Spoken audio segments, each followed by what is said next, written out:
Well, it seems some people just can't let things go online, especially with the Game Awards and the Game of the Year category. You know, I've done a couple videos on this. I talked about how Hogwarts Legacy was snubbed from the entire Game Awards. I also talked about how many other games didn't even get the Game of the Year award nomination in that situation. But there's one person out there on the internet that apparently everyone has to sit there and go after, all because they said Hogwarts Legacy was better than Baldur's Gate 3. Well, it all comes down to Vara Dark. Our good friend Vara Dark. She's getting lit up by everybody online for this take. It's absolutely not even that bad. Just saying Hogwarts Legacy is better than Baldur's Gate 3. Well, you know what? I don't tend to disagree with what I see or that notion of it, because I gotta say, Baldur's Gate 3 has a lot of questionable marketing material that came out for the game, to the point that it turned me off of even wanting to own the game. But this is one opinion, and everyone just losing their mind. You know, I haven't seen crying like this over Hogwarts since it first came out. Before I get fully into the video, do me a favor. Like, share, subscribe, do all those fun things YouTube likes, because I know everyone's going to come back to this video and sit there and go, well, you know what? I really dislike you. So do me a favor. Just hit the button down below. Give some sort of opinion of your own. Now, Vara Dark, her take on this. If you need proof these people are out of touch with games and are focused only on politics, Hogwarts Legacy wasn't nominated for anything. It's so much better than Alan Wake 2, Baldur's Gate, and Spider-Man. Remakes shouldn't be on the list either. Absolute loss. She's talking about Resident Evil 4. Resident Evil 4, it's a remake of a game. It's unfathomable to even think that a remake of a game is going to be on there. Listen, there used to be a thing with award shows, especially when it came to the Oscars, when they mattered for movies, or when they actually had a sense of endearment and a sense of well-being for the way Hollywood movies were coming out. And generally, sequels would never make the cut. They wouldn't even get the nomination because they couldn't update from the originals. There's exceptions out there. Of course, there's The Godfather 2 comes to mind as the example, as one of those exceptions to the rule. And that's exactly the point here, that a lot of people are sitting there and going off about it. I've gone over these. Every single game on this list is an original. Nothing's new here. It's all old. It's old IPs. It's something old, nothing new. And there was many other games out there that were muchly more deserving. Even some other sequels, namely like Armored Core 6 or Final Fantasy 16. Yeah, Final Fantasy has been around. You can go out there and pick them all. But they throw on Super Mario Brothers out of the blue for a game that just came out. But they didn't, you know, Super Mario RPG didn't make the cut because it's coming out after the deadline. Really, you honestly could have picked anything. The other thing that's completely missing on this seems to be anything that's owned by Microsoft, right? So Microsoft, I'm guessing, doesn't have much say in what happens at the Game Awards, mostly because what happened between Sony and Microsoft over the Blizzard Activision takeover that happened just earlier this year. So Sony has a much higher stake in the award show here than Microsoft does.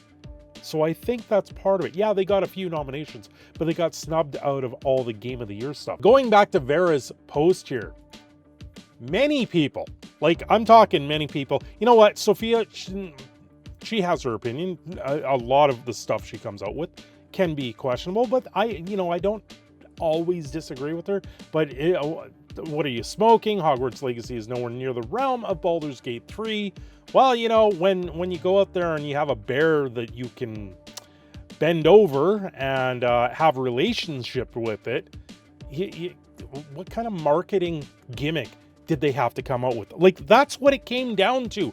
Baldur's Gate 3 marketed romance, sex, and bestiality. That was the marketing material that I saw for Baldur's Gate 3. Why in the world would a sane person want to play that game? That's my solid take on it. You know, and there's a lot of people that went straight off, you know, talking about how the spells are limited in Hogwarts Legacy. It's their first rendition of a game. About 1 in 10 people review on Steam, right? So Baldur's Gate 3 has 377,000 reviews, where Hogwarts has 204,000 reviews. And, you know, 90 to 95%, those numbers are up there quite high. This doesn't include console. This doesn't include anywhere else you're playing these games. So, you know, sure, you know, people bringing up her original Yu-Gi-Oh video, you know, who doesn't like a good shitting on for Yu-Gi-Oh? Because Yu-Gi-Oh is one of those games. I've done my own Yu-Gi-Oh video. You should check that out because a lot of people found it very interesting. Hogwarts Legacy was mid, awful game. How was it awful? They had Merlin puzzles. They had a ton of stuff you can do, and I still want to go back and play a lot of the game. I just don't have time for games like this. That's the other thing. With Baldur's Gate 3, it just seems like a slog fest. Like, there's people that spend upwards to 150 hours in Baldur's Gate 3 and haven't done anything in the game. I'm already like 50 hours in the Baldur's Gate 3, but it's saying that I have to start a new game. Do save games not cross between multiple universes? Save games don't even cross between PCs and PS5s. Why would they cross between multiple universes? There is so many people shit-talking Vara over this. It's like the all hell broke loose again. It's like she is the devil incarnate all over again. J.K. Rowling comes out with a IP, and everyone loses their mind because of her political view for certain things of a washroom nature. It's absolutely ridiculous at this point, and everybody that is going off on her. Now, this one here, where they're talking about the who's playing the game. 6 months later, Hogwarts Legacy, there's still about 10,000 people playing the game. But the all-time peak here is completely wrong. 875 to 527. I went over this in a previous video, and no, they're very close to the same for the all-time. They were both very close to 900,000 all-time peak, and Hogwarts Legacy still upholds that today.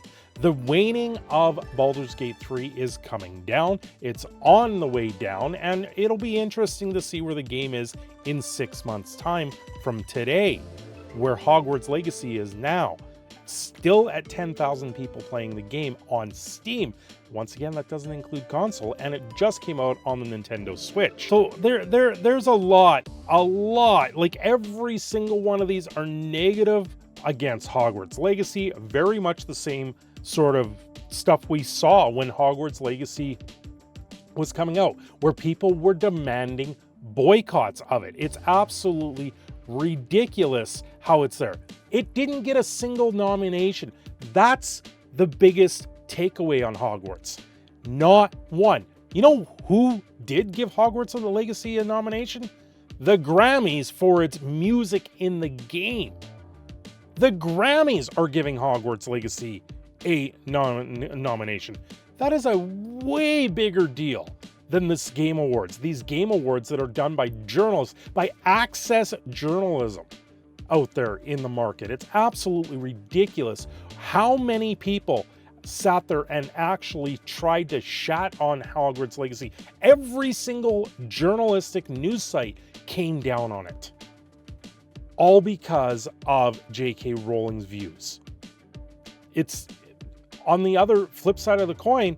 Why didn't the FNAF movie, the Five Nights at Freddy's movie, that has now done $250 million at the box office, why didn't they get a review, or why didn't they get a nod for one of the best video game adaptations out there for the Game Awards? I can understand. Super Mario Brothers came out this year. They're probably going to win that because they were one of the best movies that made $1 billion this year. But if you take the scale down, the Five Nights at Freddy's movie, they made that movie with $25 million, and they're already breaking $250 million, and it's going to be rated as grossing one of the best horror movies of this year. Hogwarts Legacy is one of the best-selling games this year. It doesn't even get a look at from the Game Awards. That's why this tweet came up.